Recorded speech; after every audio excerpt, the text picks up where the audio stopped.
పూరా లోకల్ విగ్రహాన్ని ఎన్నో ఏళ్లుగా ప్రతిష్ఠిస్తున్న అధికారులు అందరూ మన దగ్గర ఉన్నారు. ప్రస్తుతం వినాయక్ గారు మనతో ఉన్నారు. ఆయనతో మాట్లాడి చేసుకుందాం. సరే, ఈ సంవత్సరం వినాయకుడి యొక్క స్పెషాలిటీ ఏంటి? ఈ యొక్క వినాయకుడు అంటే పండిత్ విఠల్ శర్మ గారు ఆయన ప్రతి సంవత్సరము ఎట్లా ఉండాలా అనేది ఒక కాన్సెప్ట్ ఇస్తాడు. అంటే అందరూ మంచిగా ఉండాలా చేయాలా. ఇప్పుడు మన వార అది ఇది అయింది కదా మేడం, దాంట్లో ప్రజలంతా మంచిగా ఉండాలా చేయాలని చెప్పి ఒక్కొక్క సంవత్సరం ఒక్కొక్క వినాయకుడి రూపంతో ఇచ్చేస్తారనమాట. అట్లా ఈ సంవత్సరం విశ్వశాంతి మహాశక్తి వినాయకుడు. ఎన్ని రోజుల నుంచి విగ్రహాన్ని తయారు చేస్తున్నారు? రేపు వినాయక చవితికి ఎలా ఉండబోతుంది పరిస్థితి? ఇప్పుడు ఈ యొక్క వినాయక ఏం అడిగారు ఈ సంవత్సరం విగ్రహాన్ని ఎలా ఏర్పాటు చేశారు? ఎన్ని రోజులు పట్టింది? ఎంతమంది కళాకారులను తీసుకొచ్చారు? ఈ సంవత్సరం 3 నెలల ముందుగాల జూన్ 6 తారీఖు కర్ర పూజ చేయడం జరిగింది. దాని తర్వాత 3 నెలలు ఈ వినాయకుడిని తయారు చేయాలంటే 3 నెలలు పడుతుంది. ఇప్పుడు వచ్చే 27 తారీఖు అంటే ఈ రేపు ఓపెన్ అయిపోతుంది వినాయకుడు. కండ్లు గిళ్ళు ఇవాళ దించేశారు, ఇక రేపు ఓపెన్ చేస్తారు మొత్తం వినాయకుడిని.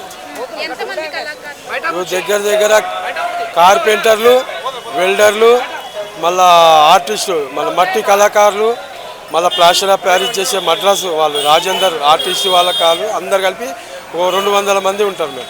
రేపు 27వ తారీఖున పండగకి అంటే ప్రజలకు ఎలాంటి సదుపాయాలు కల్పిస్తున్నారు? ఎలా ఉండబోతుంది పండగ వాతావరణం మొత్తం? ఈ యొక్క 27 తారీఖు వినాయక చవితి కాబట్టి ఫస్ట్ సీఎం గారు, గవర్నర్ గారు వాళ్ళు వచ్చి ఫస్ట్ పూజ చేయడం జరుగుతుంది.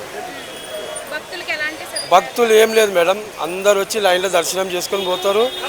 ఏ సంఘటన జరగదు ఇక్కడ, అంతా హ్యాపీ ఉంటుంది, మంచిగానే దర్శనం చేసుకొని పోతారు.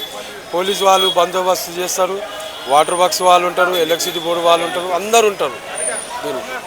అంటే ఈ సంవత్సరం అంటే ఇప్పుడు 69 అడుగులు అంటున్నారు, మరి గత సంవత్సరం కంటే అంటే 70 సంవత్సరాలు 70 అడుగులు.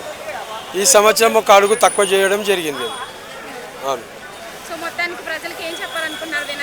ఇప్పుడు 27 తారీఖు వినాయక చవితి. వినాయక చవితి శుభాకాంక్షలు అందరికీ.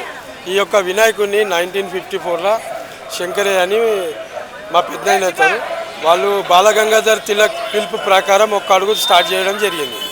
అట్లా వస్తా 94లో మా పెద్దయిన చనిపోయిన తర్వాత మా నాన్నగారు సుదర్శన్ గారు ఈ యొక్క వినాయకుడిని తయారు చేయడం జరిగింది. దాని తర్వాత 2022లో చనిపోయిన తర్వాత మా తమ్ముడు రాజ్ కుమార్ ఆయన దీన్ని కంటిన్యూ చేసుకొని వస్తున్నారు. ఇది 3వ వినాయకుడు మా నాన్నగారు లేనిది. అట్లా ఏం లే, అంత పోలీసు వాళ్ళు అంత బందోబస్తు మంచి చేస్తారు మేడం. ఏ ఒక్క పిల్లలు ఆగం కావడం కానీ, దొంగలు కానీ, దొంగతనం కానీ ఏం జరగదు ఇక్కడ. అంత హ్యాపీగా ఉంటుంది. ఆ భగవంతుని ఆశీర్వాదం ఉంటుంది. అంతా సాక్షాత్తు ఈ 9 రోజులు భగవంతుడు వీడు ఉంటాడు. ప్రతి ఒక్కటి ఏది కోరినా నెరవేరుతుంది ఇక్కడ.